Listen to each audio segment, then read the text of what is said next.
Oh, wow, we had music going on in the background. That's not good. Oh, well, sorry about that, everybody. Could anyone hear me? In that particular section, I just noticed that it was in the red, and I'm wondering why was your voice wasn't that loud. Oh, okay, here we go. Oh, sorry about that. We're figuring this thing out as we go. But the point is, what I'm getting to is we need to start getting real. We need to have gratitude for being alive on an incredibly beautiful planet. We need to be righteous in our lives so that if we're making money, we're not making it at the expense of somebody else. Making money used to be called making money, meaning putting a seed in the ground, letting it grow and make 100 seeds and sell those seeds or sell that food. And that money was made. The debt we owed was to the sun, the moon, the stars, the wind, the earth, the sea, all of those things. They helped grow this plant. Nature, Mother Nature, never asked, send us a bill. So that profit we then spent in our society and create an economy. Okay? We need to have gratitude for this system. Instead now, we have iPads. And we have virtual lives that don't even exist. We're cogs in the wheel. We're slaves to a system.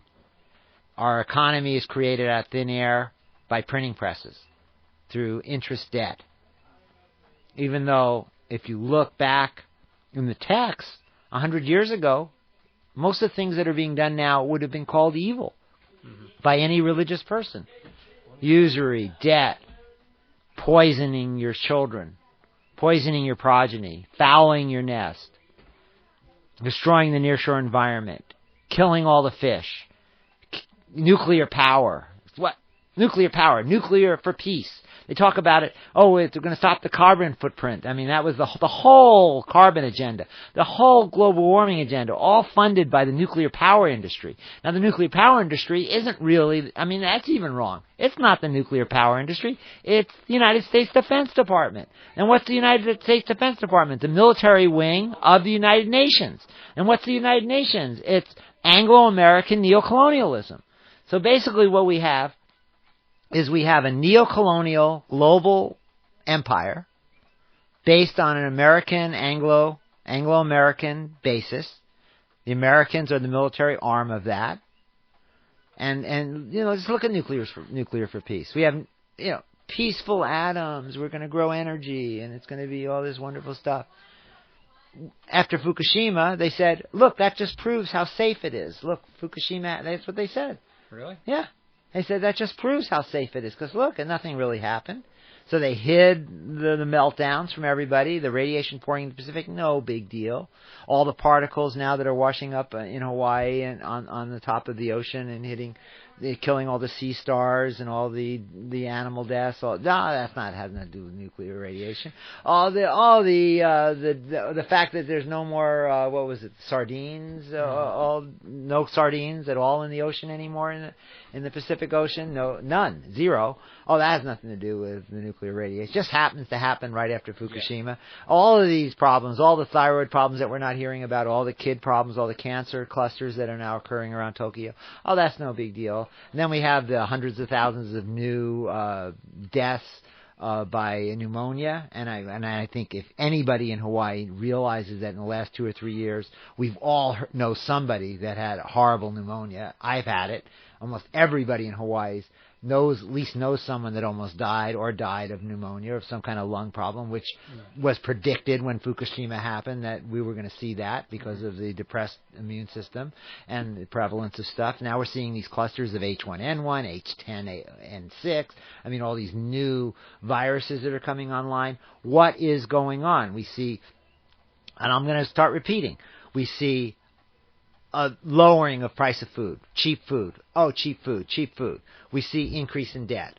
We see lowering the quality of food. We see increase of healthcare. We see increased use of Roundup and other pesticides. We see 87 diseases that follow exactly the same curve.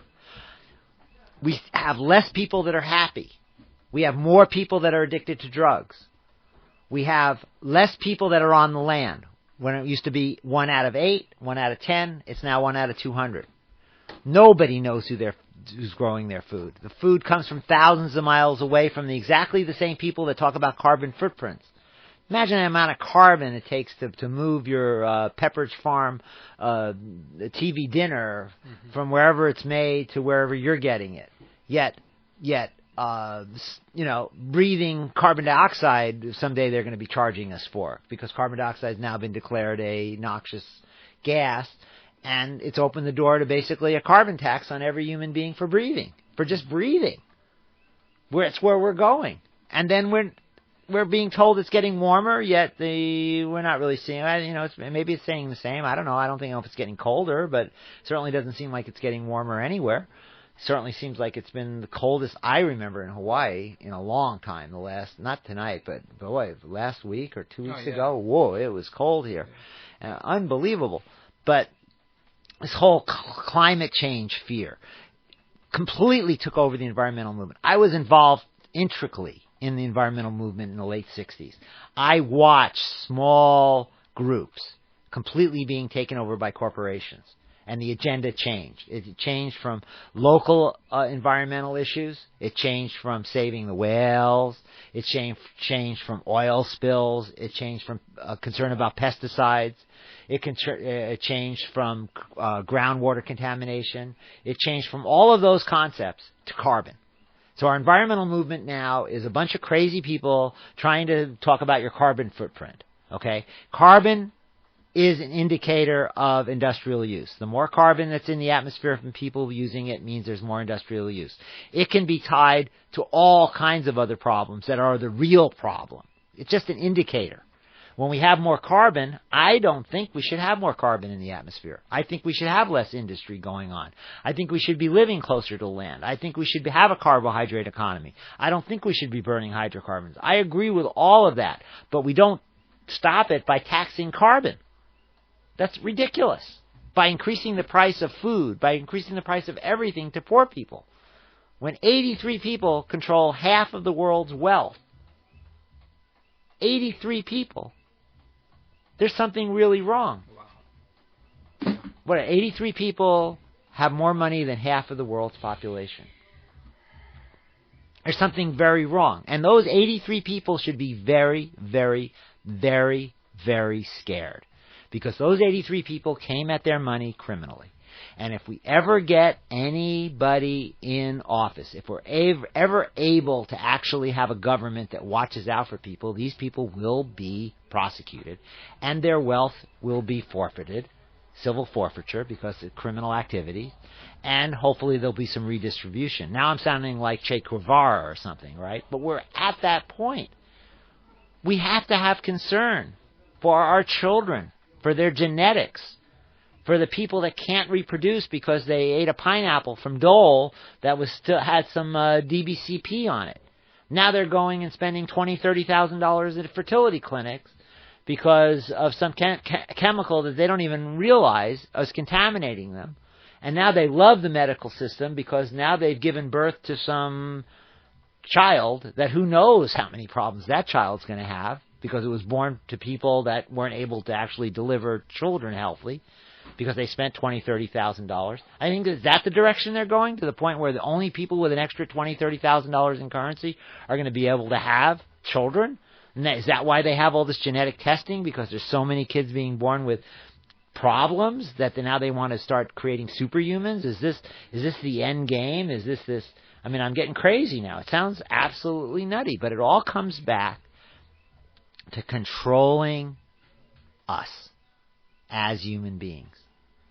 Taking away the beautiful things of being a human being that we've experienced for hundreds of thousands of years. We don't get to grow our own food. We don't get to eat our own food. We don't get to feed the food we grew or create to our children and watch them grow up. We don't get to build our own house. We don't get to plant our own gardens. We don't get to do any of those things. Yeah, there's 65 million people attempting to do backyard gardens in America. Attempting. And I think the more that happens, the more laws come out against people growing gardens. They want to inspect everyone that's growing gardens now. Yeah, that's unreal. I don't get where they're coming at from that one. It's unbelievable. Yeah. What are they concerned about exactly? What's the concern? I've lost an ability to understand what any of the concerns are. Now they have this food safety thing that with such a pushback in Hawaii, they almost instituted it last month, but now it's been pushed back 6 months to a year. But where it was become almost illegal to even share food with your neighbor, right, unless you've been food safety certified, which means you have to have some guy come onto your farm and or your house or your backyard and certify you. I think it's $2,000. You won't even be able to bring food home from the grocery store unless you have your car food safety certified. That's the end game. You know, I have this imagination that people will be driving down the road and the cops will stop them and there'll be all this craziness and everyone's hiding everything and the cop comes in and takes a sniff and goes, "I smell that." And they go, "What?" And he goes, Those smells. Oranges. Yeah, it's an orange. Or is that a Big Mac you got there? You know, everybody out of the car, and you're gonna find a Big Mac in the 5-year-old's lunch pail, and then they'll forfeit the car because the car hasn't been food safety certified, or they don't have a stamp on the orange. Yeah, your orange doesn't have a barcode on it saying where you got it from because that's too dangerous because you never know what's lurking in an orange. And it turns out that all of these diseases, ironically, that they're all worried about, the E. coli, the salmonella,